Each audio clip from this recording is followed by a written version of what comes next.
함께 읽겠습니다. 그러므로 너희는 이렇게 기도하라. 하늘에 계신 우리 아버지여, 이름이 거룩히 여김을 받으시오며 나라가 임하시오며 뜻이 하늘에서 이루어진 것 같이 땅에서도 이루어지이다. 오늘 우리에게 일용할 양식을 주시옵고 우리가 우리에게 죄 지은 자를 사하여 준 것 같이 우리 죄를 사하여 주시옵고 우리를 시험에 들게 하지 마시옵고 다만 악에서 구하시옵소서. 나라와 권세와 영광이 아버지께 영원히 있사옵나이다. 아멘. 지난 주일 메시지에서 우리는 주님이 가르치신 기도의 전반부를 통해서 천국 백성이 마땅히 드려야 할 기도의 원리들을 배웠습니다. 한마디로 표현하자면 뭡니까? 주님이 가르치신 기도의 전반부는 그 기도는 나에 대한 것이 아니고 아버지에 대한 것이다 라는 것이에요. 우리가 흔히 기도라고 하면 내가 필요한 것을 하나님께 아뢰는 것이다 라고 생각할 수 있어요. 그래요. 기도의 한 영역은 그게 맞아요. 그러나 주님이 가르치신 기도는 그게 앞서서 먼저 구해야 될 게 있다는 것이에요. 뭡니까? 나의 필요를 구하는 것이 아니라 아버지의 소원이 이 땅에서 나를 통해서 이루어지도록 하는 것, 이것을 먼저 구하라고 하시는 것이 바로 주님 가르치신 기도의 전반부라는 것을 우리가 배웠습니다. 자, 그런데 이 주님이 가르치신 기도의 후반부에 나오는 이 나의 필요에 대한 기도조차도요, 사실은 전반부와 분리해서 별도로 드리는 기도가 아니에요. 이게 쭉 연결되어 있잖아요. 그러니까 전반부는 전반부고 이제 끝 이제 후반부 시작, 이게 아니라는 것입니다. 그래서 이게 별도가 아니고 연결되어 있다는 것을 마음에 새기는 것이 중요합니다. 후반부에 가장 먼저 나오는 기도가 뭡니까? 일용할 양식을 구하는 것이죠. 이 기도는 결코 나의 어떤 육신의 필요만을 간구하는 기도가 아니에요. 나의 육신의 필요, 이걸 주세요. 아버지, 내가 일용할 양식이 필요하니까 이걸 주세요. 이걸로 끝나는 기도가 아니라는 것입니다.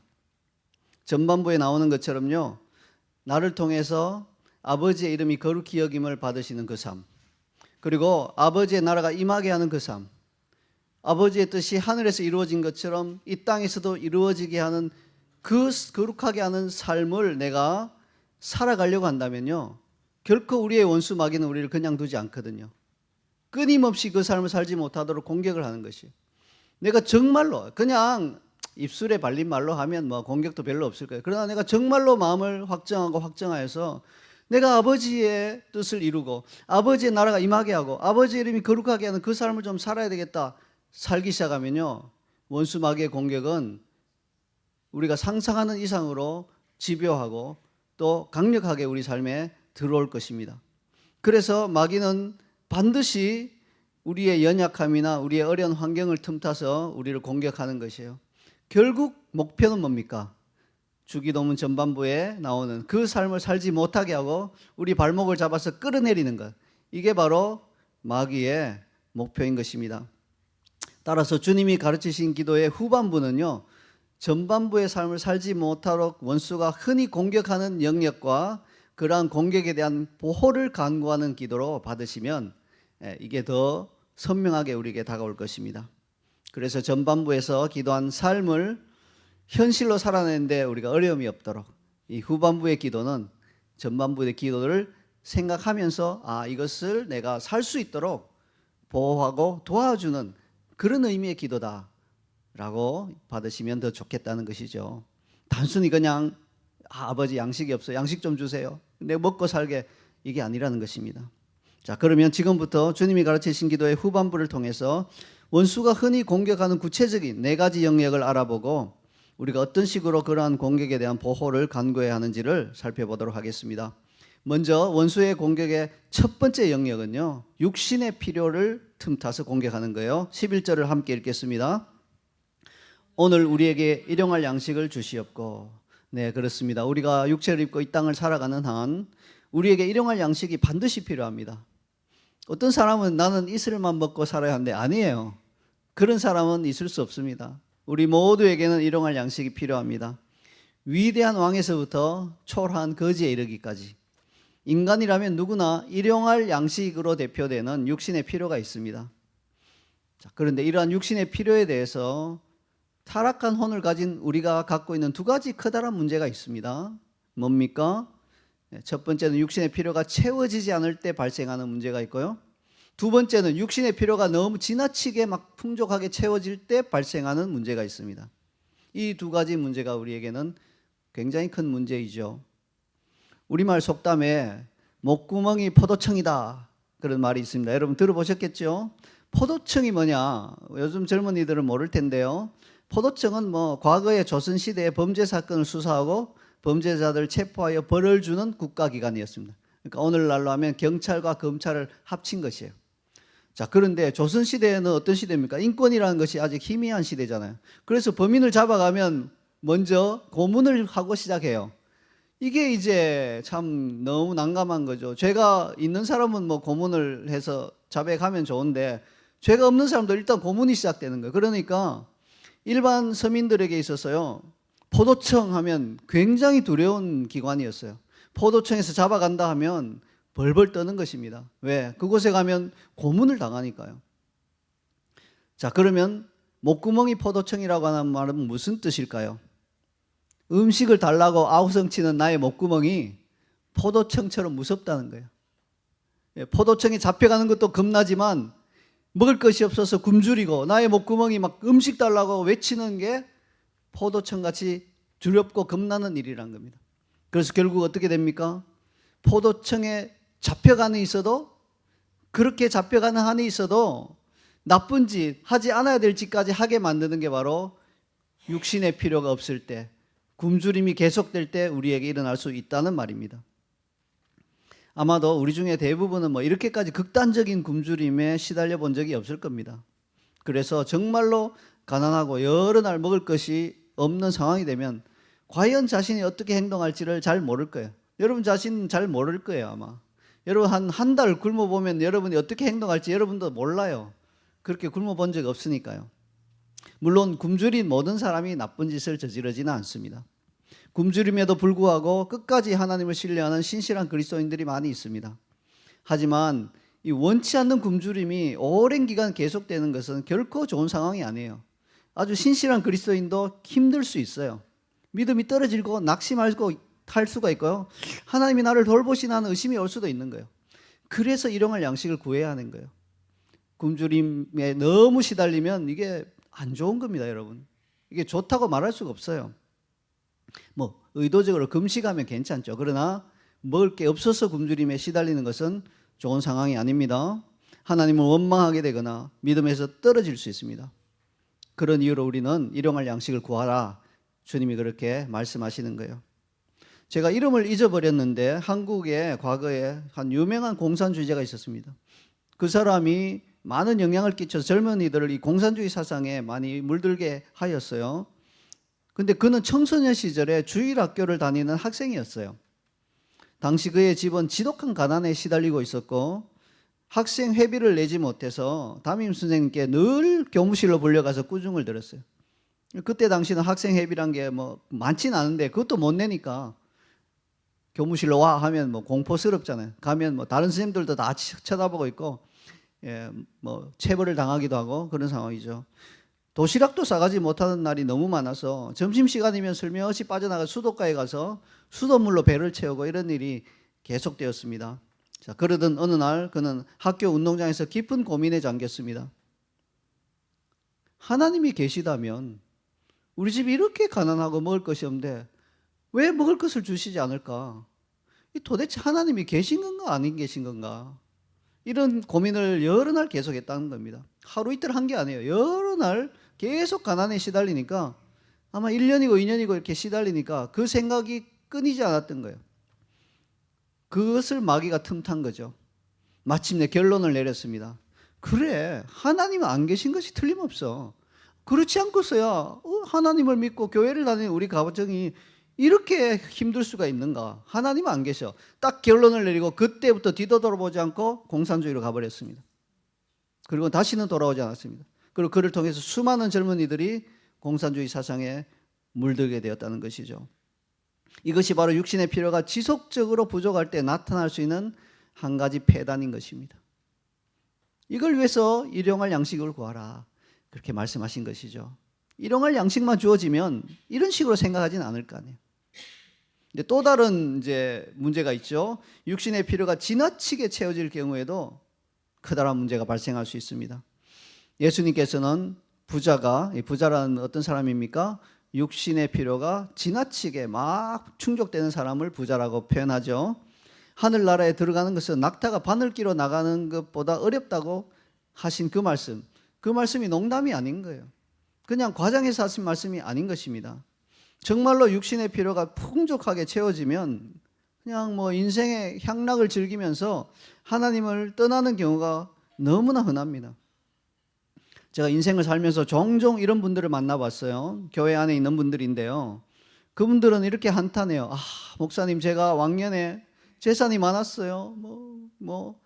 무슨 벤츠를 타고 무슨 BMW를 타고, 또 어떤 분은 롤스로이스를 탔다는 분도 들어봤어요. 예, 롤스로이스는 보통 사람이 못 사는 굉장히 고급차잖아요. 제가 몇십억은 우습게 알고, 이런 분이었어요. 그때 하나님 나라를 위해서 내가 젊은 시절 잘 나갈 때 드리지 못한 게 너무 후회됩니다. 내 마음대로 사치하고 낭비했던 것이 참 후회가 됩니다. 이제 나이가 들고 정신을 차리고 보니까 하나님 나라를 위해서 드리고 싶은 마음은 있지만, 그 마음이 크지만 이제는 드릴 수 있는 물질이 하나도 없네요. 그렇게 한탄하는 분들을 제가 종종 만나보았습니다. 자, 이런 말을 들을 때 저는 안타까운 표정을 지으면서 들어주기는 하지만 속으로는 이런 생각을 해요. 아이고, 그러신가요? 하지만 만약 오늘이라도 하나님께서 과거의 재산을 고스란히 돌려주신다면 언제 이런 말을 했냐는 듯이 과거처럼 다시 허랑방탕하게 사실 것 같은데요. 그런 생각이 제 마음에 와 있는데, 물론 말로 표현하지는 않습니다. 표현하면 곤란해지니까요. 그런 것 같아요. 느낌상 그런 것 같아요. 이게 바로 일용할 양식이 너무 없어도 문제지만 너무 많아도 문제인 것입니다. 지혜자인 잠언서 기자는 이런 문제를 깊이 인식하고 잠언 30장 8절 하반절과 9절에서 다음과 같은 간구를 하나님께 올려드렸습니다. 이 잠언서 기자가 참 현명한 간구를 올려드렸어요. 함께 읽어보겠습니다. 나를 가난하게도 마옵시고 부하게도 마옵시고 오직 필요한 양식으로 나를 먹이시옵소서. 혹 내가 배불러서 하나님을 모른다 여호와가 누구냐 할까 하오며, 혹 내가 가난하여 도둑질하고 내 하나님의 이름을 욕되게 할까 두려워함이니이다. 이 잠언서 기자가 주님 가르치신 기도의 정확한 내용을 알고 미리 기도한 거예요. 그리고 주해까지 달아놨잖아요. 일용할 양식을 구해야 되는 이유까지 쫙 주석까지 달아놓은 거예요. 주님은 그 주석까지는 안 달고 그냥 생략하는데 우리가 그렇게 알아들으라 하신 거예요.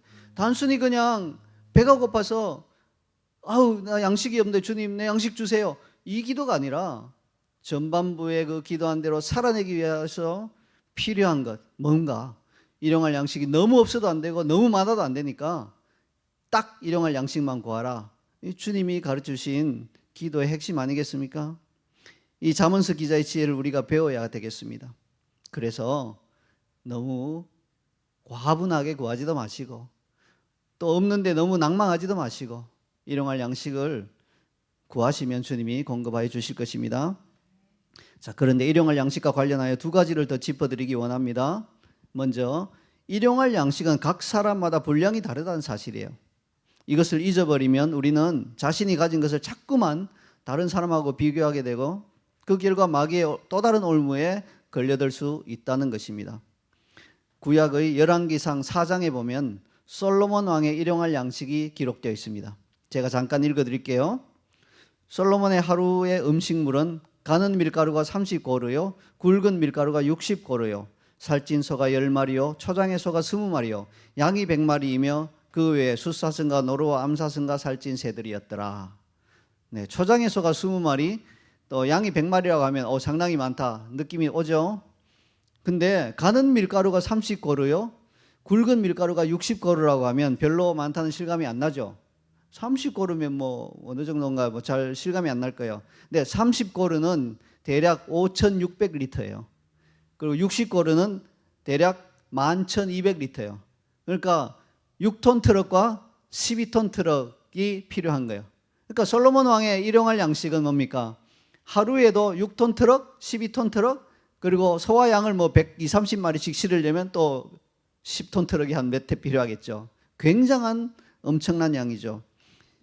물론 솔로몬 왕이 이것을 다 혼자 먹은 건 아니겠죠. 궁정에 있는 자기에게 딸린 그 식구들이 다 먹는 양식이 바로 이랬다는 것입니다. 이처럼 어떤 사람의 사회적 지위와 영향력이 확대될수록 그 사람의 일용할 양식은 엄청난 규모로 늘어날 수 있습니다. 자, 그러니까 우리는 다른 사람의 일용할 양식을 보고 정말로 그 사람을 부러워하거나 시기해서는 안 되는 거예요.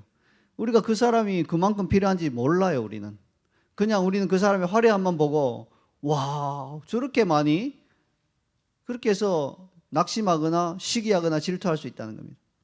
하나님은 아시죠? 그러니까 하나님께 맡겨드는 거예요. 하나님, 저 사람이 저만큼 필요하다고 나는 인정하고, 하나님이 뭐 그만큼 필요하면 주시고 아니면 또 좀 조절하시고 그렇게 하시라고, 그런 마음으로 보셔야 되지. 와, 저 사람은 저렇게 가져가는데 나는 뭐냐, 이렇게 하면 낙심할 수 있습니다. 성경은 스스로 만족하는 마음, 또 지족하는 마음이 있으면 경건에 큰 유익이 된다 하시니까요, 나에게 주시는 일용할 양식으로 만족하시기 바랍니다. 자, 이와 더불어 일용할 양식은 단순히 그냥 먹는 것만을 가리키는 게 아니에요. 지금쯤은 여러분 눈치채셨겠죠. 주님이 가르치신 기도에서 일용할 양식은 우리 육신이 필요로 하는 의식주 그 일체를 대표하는 것이에요. 그러므로 옷 역시 마찬가지예요. 우리가 입는 옷도 너무 없어서 그냥 남들 보기에 너무 초라한 옷 입고 다니게 하지 않도록 기도해야 되고요. 옷이 뭐 넘쳐나서 막 화려한 옷이 수백 벌씩 옷장에 있으면 곤란하다는 거예요. 집도 마찬가지죠. 그래서 일용할 양식을 구할 때 의식주가 다 포함된다는 것을 기억하시기 바랍니다. 제가 지난 화요일에 어제 결혼식을 올린 우리 시프라 양의 가족들을 모시고 블루마운틴 쪽을 다녀왔습니다. 첫 번째 목적지가 링컨락이었어요. 여러분 가보신 분은 아시겠지만 이 링컨락은 바로 그곳에 이제 절벽에 걸터 앉아서 인생 사진을 찍을 수 있는 곳이죠. 그곳을 방문하여 사진을 찍고 점심 식사를 하기 위해 다른 마을로 이동하였습니다. 우리 가족들이 처음에는 굉장히 두려워하시더니 나중에는 이렇게 용기를 내서 절벽 끝에 걸터 앉으시더라고요. 자, 다른 마을에 가서 식당에 갔는데 식당 입구에서 시프라 양의 아버지께서 이렇게 말씀하셨어요. 저한테 저 링컨락 구경하다가 거기서 제 안경을 그것이 떨어뜨린 것 같습니다. 안경을 벗고 선글라스를, 햇볕이 막 쬐니까 선글라스를 꼈는데 안경이 어딘가 떨어졌다는 거예요. 저는 참 마음이 많이 쓰였지만 이미 상당한 거리를 이동한 상태고 또 다른 일정이 있으니까 돌아갈 수가 없는 거예요. 근데 뭐 체념하듯이 말씀하시더라고요. 뭐 어쩔 수 없지요. 뭐 그러시더라고요. 자, 그래서 식사를 할 수 없이 그냥 하고 다른 일정을 다 진행하였습니다. 그리고 이제 오후 늦게 돌아오려고 차를 타고 고속도로에 차를 딱 올렸는데 저에게 감동이 왔어요. 링컨락에 한번 더 가보라는. 그래서 제가 말씀드리고 내비게이션을 링컨락으로 딱 찍고 달려가면서 제가 기도했어요. 하나님, 이분에게 안경은 일용할 양식과 같습니다. 마치 이번 주일에 이제 그렇게 설교하는 내용이니까요. 당장 안경이 없으면 호주에 머무는 동안 얼마나 답답하실 거고, 결혼식도 참석해야 되는데 얼마나 안경 없이 답답하실 거며, 인도네시아 가셨어도 또 안경을 사셔야 되니까 하나님, 이게 참 곤란합니다. 어떤 마음씨 좋은 관광객이 안경을 발견하여서 눈에 잘 보이는 곳에 놓아두게 하세요. 그렇게 해주세요. 이렇게 기도하면서 운전하는 내내 기도하면서 갔습니다. 그리고 링컨락에 들어가서 주차장에 차를 딱 대고 내리셨는데 10초 만에 오시더라고요. 어떤 관광객이 정말로 안경을 발견하여서 그대로 주차장 입구에 있는 커다란 돌 위에 올려놓고 갔던 겁니다. 그러니까 10초도 안, 나는 그냥 오시길래 왜 이렇게 빨리 오시는데 바로 내리자마자 발견하신 거예요. 주차장 입구에 내려놓았으니까. 역시 참 호주 분들은 아니요, 링컨락에 오신 분의 90%가 한국 사람이었어요. 그러니까 확률적으로 90% 한국 사람이 그렇게 해주신 거예요. 한국 분들이 좀 친절하죠. 참 감사한 일이었습니다. 자, 일용할 양식을 돌려주시는, 채워주시는 하나님께 감사하는 하루가 되었습니다. 그래서 하루를 마치고 돌아올 때 감사의 마음이 더 넘쳤던 것입니다.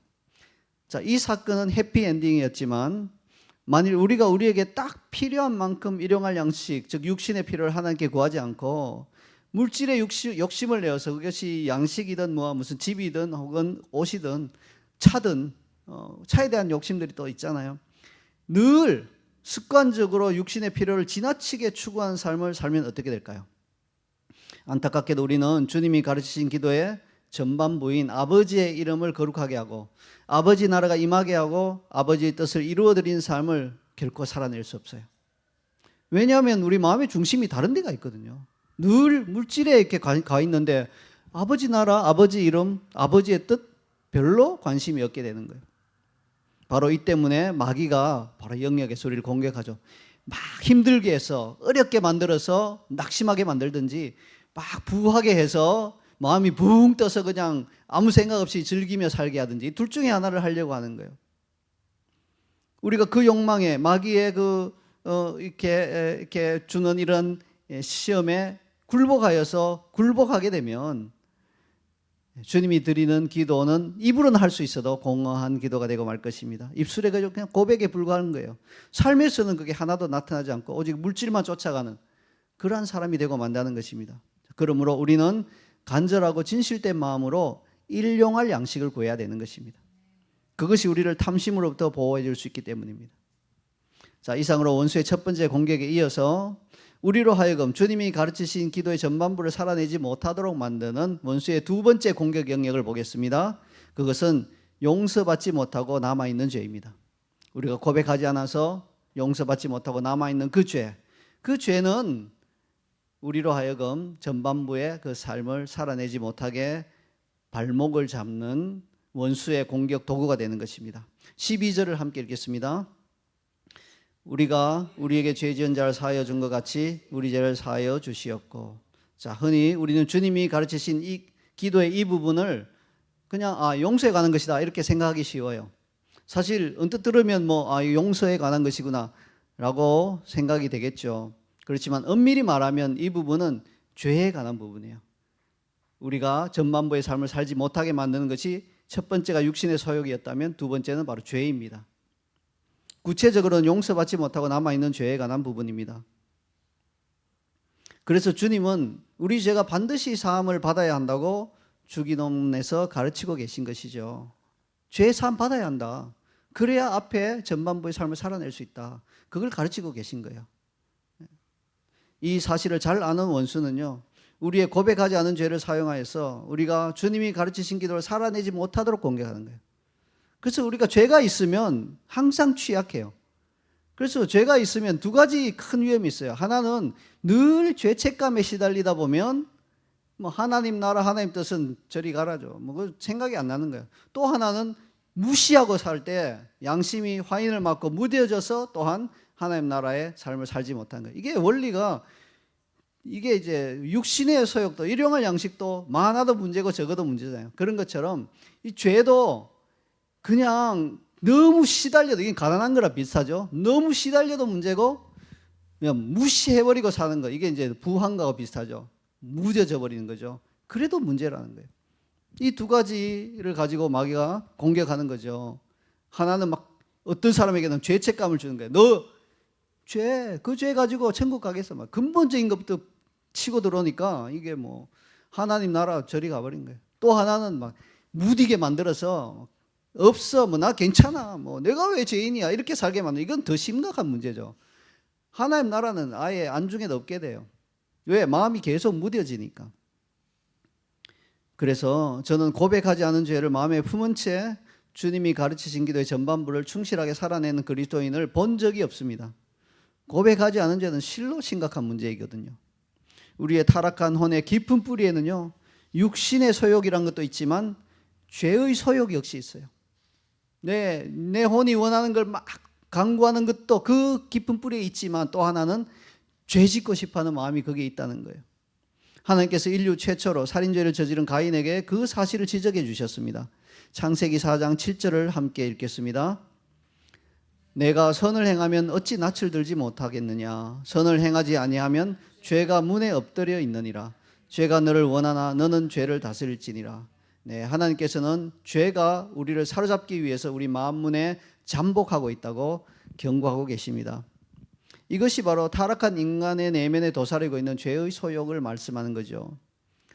자, 그런데 놀라운 것은 소망이 있죠. 그와 같은 죄를 우리가 어쩔 수 없다는 게 아니라 다스릴 수 있다. 너는 다스릴지니라 하나님께서 말씀하셨잖아요. 이것이 우리에게는 놀라운 소망을 가져다 줍니다.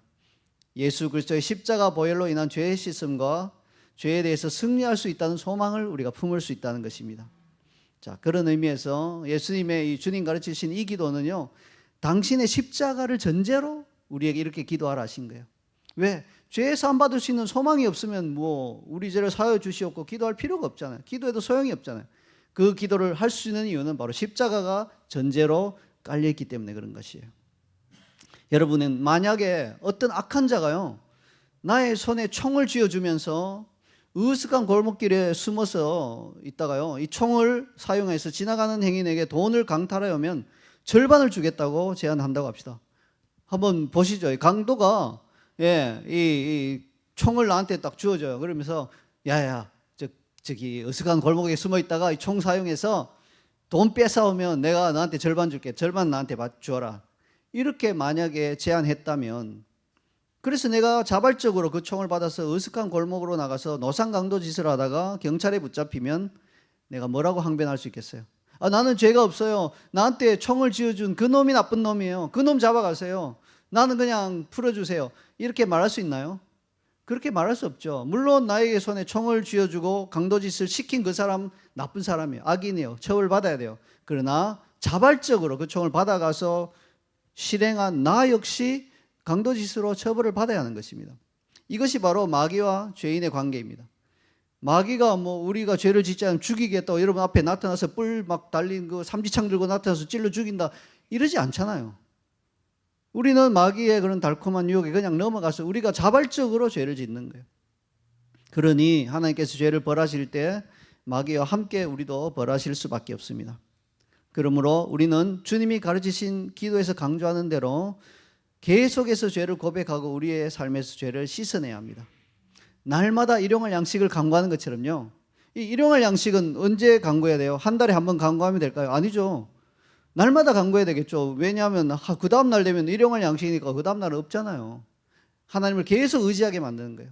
그리고 그 일용할 양식이 주는 잘못된 폐에서 벗어날 수 있도록, 너무 없거나 너무 많을 때 오는 그 폐에서 벗어날 수 있도록 날마다 하게 하세요. 마찬가지로 죄 씻음도 날마다 하게 하시는 거예요. 날마다 우리 죄를 사함받도록 기도하라고 말씀하시는 거예요. 왜? 우리는 날마다 죄를 짓기 때문에. 날마다 우리가 먹는 것처럼 날마다 죄를 짓는 거예요. 그래서 죄를 먹고 마신다 이런 표현이 나온 것 같아요. 어쩌면 먹고 마신 것보다 더 하죠. 먹고 마시는 거는 3번만 하잖아요. 4번인가요? 어떤 분은 2번이고 많지 않아요. 근데 죄는 수십 번, 수백 번을 저지를 수도 있잖아요. 날마다. 그러니까 우리가 날마다 주님 가르치신 기도 가운데 죄 사함을 위해서도 날마다 기도해야 하는 것입니다. 예수님께서 이렇게 기도하라고 하시면서 아주 중요한 원리 하나를 덧붙이셨어요. 뭡니까? 우리 죄를 사함받기 위해서는 우리 역시 우리에게 잘못을 저지른 사들의 허물을 용서해 줘야 된다. 그걸 덧붙이신 거예요. 예수님께서 복음서에서 들려주신 비유 중에 어떤 임금에게 1만 달란트 빚을 진 종의 이야기가 나오죠. 그래서 탕감받았어요. 비니까. 왕이시여 제발 좀 임금이시여 좀 용서해 주십시오. 비니까 탕감해 줬어요. 근데 나가는 길에 자기에게 100데나리온 빚진 동무종을 만났는데 그대로 다짜고짜 멱살 잡고 빨리 내놓으라고. 제가 지금 없는데 나중에 갚을 테니까 좀 놔달라니까 시끄럽다고 다 갚을 때까지 옥에 가두어라 하고 옥에 다 집어넣어 버렸습니다. 그러니까 임금이 그 말을 듣고 분노했죠. 아니 1만 달란트하고 100데나리온은 비교조차 할 수 없는 금액인데 어떻게 그럴 수 있냐. 여봐라 그 악한 종을 잡아다가 그도 감옥에 넣어라. 거기서 다 갚을 때까지 결코 나오지 못하리라. 이렇게 비유가 끝나는 것이죠. 그래서 다른 사람을 용서할 준비가 되었다는 것은요, 내가 진정으로 회개했다는 표시예요. 정말로 회개한 사람은 다른 사람의 잘못도 용서하게 돼 있어요. 내가 어떤 죄를 1만 달란트와 같은 죄를 하나님께 탕감받았는데 어떻게 100데나리온 같은 그걸 내가 용서 못하겠어요. 그러니까 회개한 사람은 용서를 할 준비가 다 되어 있는 거예요. 어떤 죄든지 나에게 저지른 그 죄를 다 용서할 준비가 되어 있습니다.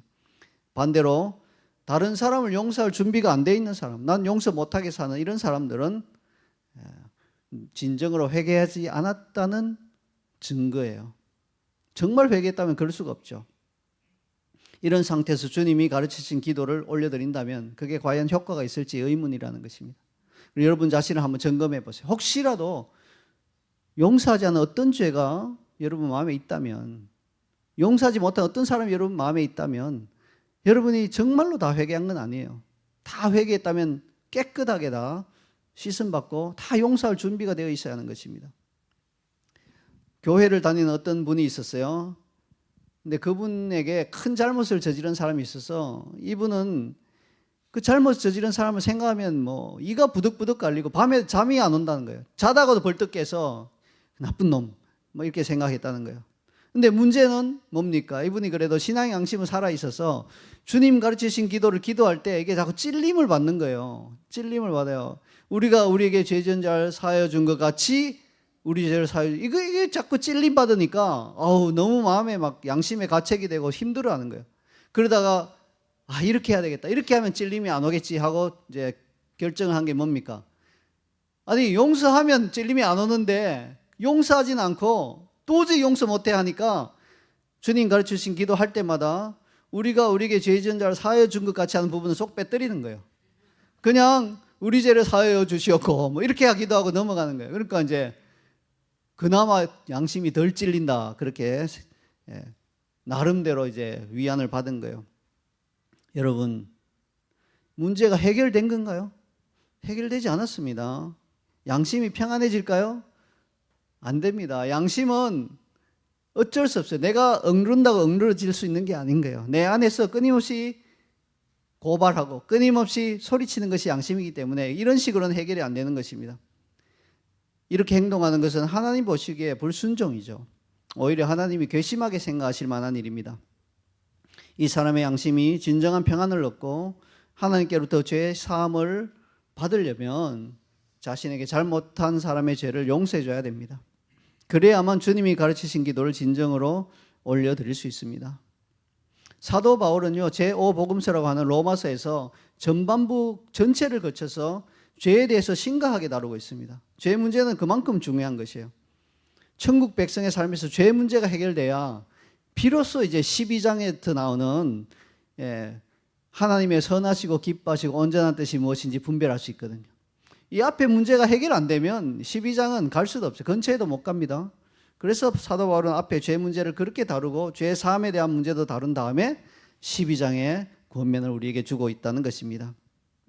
그러므로 우리는 죄의 문제를 심각하게 여겨야 합니다. 내 삶에 고백하지 않은 죄가 남아있다면 이거 양심이 괴로운 것 이상이에요. 그 죄는 나로 하여금 주님이 가르치신 기도의 전반부에 나온 삶을 살지 못하도록 만드는 치명적인 요소로 작용한다는 사실을 알아야 합니다. 물론 우리가 영적으로 어리다면 그런 데 관심도 없겠죠. 어린 아이들이 그렇잖아요. 아빠 사업이 망하게 됐어요. 뭐 관심 없죠. 당장 사탕 하나 더 얻는 게 문제지. 아빠 사업 망하고 안 하고 사실 그게 굉장히 심각한 건데도 관심 없는 거예요. 어릴 때 우리는 그렇습니다. 그러나 우리가 조금이라도 영적으로 성장했다면 우리 삶에 있는 죄는요, 우리로 하여금 주님이 가르치신 기도를 살아내지 못하도록 만드는 것이라는 것을 깨닫고요, 죄를 고백하며 씻음을 받아야 하겠습니다. 그걸 위해서는 우리가 우리에게 죄 지은 자를 사하여 줘야 되는 거예요. 그 사람이 예뻐서 그 사람이 잘못했다고 말하기 때문에가 아니라 내가 용서해야만 나도 용서받고 용서받아야만 하나님 나라의 위한 삶, 아버지 이름을 거룩하게 한 삶, 아버지 뜻을 이루는 삶을 살 수 있기 때문에 내 뜻을 꺾고 가는 거예요. 그러니까 하나님께서는 그런 거 용서를 귀하게 보시는 이유가 거기까지 결단하고 갈 수 있다는 것을 귀하게 보시는 거예요. 이상으로 오늘 우리는 우리 삶에서 주님이 가르치신 기도를 드리지 못하게 하는 두 가지 영역을 살펴보았습니다. 육신의 소욕과 고백하지 않은 죄입니다. 그래서 주님은 이 영역에서 원수가 반드시 공격할 것을 아시고 이것을 막고 보호받을 수 있는 기도를 가르쳐 주신 것입니다. 그것은 딱 일용할 양식을 구하는 거죠. 또 다른 사람의 허물과 잘못을 용서하는 가운데 우리 죄를 고백하며 죄 사함을 받는 것입니다. 이것 두 가지를 잘 지키면요, 우리는 주님이 가르치신 기도의 전반부를 살아갈 준비를 갖출 수 있게 되는 것입니다. 근데 문제가 이걸로 끝난 건 아니죠. 원수 마귀는 또 다른 두 가지 영역에서 우리를 공격해 올 거죠. 바로 시험과 악 그 자체입니다. 자, 이것들은 다음 주에 살펴보도록 하겠습니다. 오늘 이 자리에 모인 천국 백성 모두가 주님이 가르치신 기도의 원리를 삶에서 실천함으로써 원수의 공격으로부터 보호받아 하나님의 백성답게 살 수 있게 되기를 간절히 소원합니다. 아멘. 네, 이 시간 우리 이 메시지의 내면을 위한 기도 보시면서 오늘 들으신 메시지를 가지고 기도하며 나아가도록 하겠습니다. 함께 기도하겠습니다. 주님 감사합니다. 주님 우리에게 일용할 양식을 구하라고 말씀하시고 또 죄의 사함을 위해서 기도하라고 말씀하시고 하나님 이 기도가 단순히 아버지 그냥 내가 필요한 것들 주십시오. 아버지 나의 죄를 좀 용서해 주셔서 내가 마음의 평안을 얻게 해주십시오. 이러한 기도가 아니라 그걸 훨씬 뛰어넘는 훨씬 더 넓은 차원에서 더 큰 그림으로 하나님 나라를 그 나라가 임하는 것을 원하고 아버지 이름이 거룩히 여김을 받는 것을 원하고 아버지의 뜻이 이루어지는 것을 원한다면 딱 필요한 일용할 양식을 구함으로 그 양식이 너무 없어서 낙심하고 하나님을 떠나지 않게 하고 그 양식이 너무 풍족하게 넘침으로써 나태하여 향락에 빠져 하나님을 모른다 잊어버릴까 그러한 일이 없도록 하나님 그렇게 보호함 목적으로 우리에게 주신 기도인 것을 깨닫게 해주시니 감사를 드립니다. 하나님 또한 하나님 우리의 죄가 용서받는 것이 단순히 우리의 그 죄책감을 좀 덜어주고 우리 양심이 평안함을 얻게 하는 것이 아니라 하나님 그것을 훨씬 더 뛰어넘어 하나님 나라를 위해서 이제는 살 수 있도록 우리 마음을 깨끗하게 하고 준비시켜 주는 것임을 깨닫게 하여 주시니 감사를 드립니다. 아버지 우리가 날마다 일용할 양식과 날마다 죄 씻음을 위해서 기도하며 나아가는 천국 백성 되게 하여 주시옵소서. 그럴 때 하나님 우리가 주님 가르치신 기도의 앞부분을 살아갈 수 있을 것입니다. 그러나 하나님 우리가 연약합니다. 우리가 부족합니다. 하나님 도와주시옵소서. 그리하여 주님의 은혜로 우리가 이 땅을 살아가게 하시기를 간절히 원합니다. 주님 감사합니다. 하나님 감사합니다. 우리에게 두 가지 하나님 나라를 위하여서 하나님 이름을 거룩하게 하기 위하여서 또 하나님 뜻을 이루기 위해서 필요한 두 가지 귀한 영역을 주님께서 가르쳐 주셨습니다. 그 영역에 대한 보호의 기도를 해야 할 필요를 주님 보여주셨습니다. 그것은 일용할 양식입니다. 또한 우리의 죄입니다. 하나님 우리가 이를 위해서 날마다 간구하게 하여 주시옵소서. 우리에게 일용할 양식이 너무 부족하지도 않고 너무 넘치지도 않게 하심으로 우리가 하나님 나라를 생각하며 늘 나아가는 그 발걸음에 하나님 걸림이 없게 하여 주시고 우리 안에 고백하지 않은 죄 용서하지 않은 죄가 없음으로 말미암아 모든 죄가 씻음받고 내가 알고 있는 모든 죄가 예수의 보혈로 씻음받음으로 말미암아 내가 청결한 양심으로 하나님을 부를 수 있는 성도의 무리와 함께하게 하심을 감사를 드립니다. 이를 위하여 날마다 일용할 양식과 죄의 사함을 위해서 주님 가르치신 기도를 우리가 마음을 다하여서 올려드릴 수 있는 우리 모두가 되게 하여 주시옵소서. 감사드리며 예수님의 이름으로 기도하옵나이다. 아멘. 우리 다 함께 일어나셔서 주님 가르치신 기도를 올려드리겠습니다.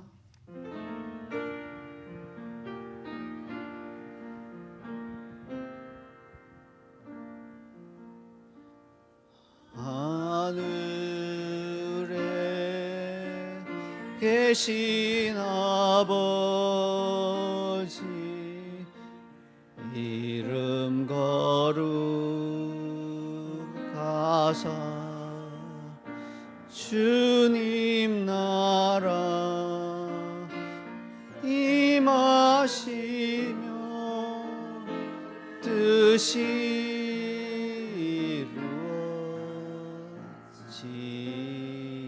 이루어지이다. 일용할 양식 주시고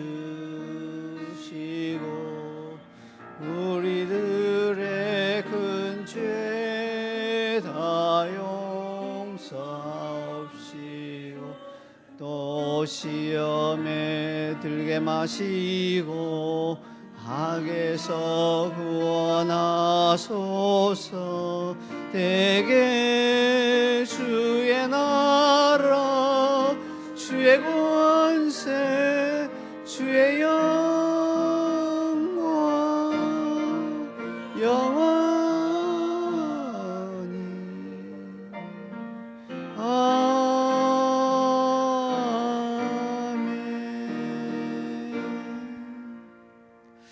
지금은 우리 주 예수 그리스도의 은혜와 하나님 아버지의 무한하신 사랑과 성령의 감동과 충만 교통하심이 주님 가르치신 기도의 가운데 일용할 양식과 우리에게 죄 지은 자를 사함으로써 우리 죄를 사함받기 원하는 그 간구를 가지고 주님 앞에 날마다 주님 가르치신 기도를 기도하기를 소원하고 결단하는 사랑하는 우리 사랑하는 자연 CC 모든 성도들과 주를 사랑하는 모든 백성들 위해 이제로부터 영원토록 함께 있을지어다.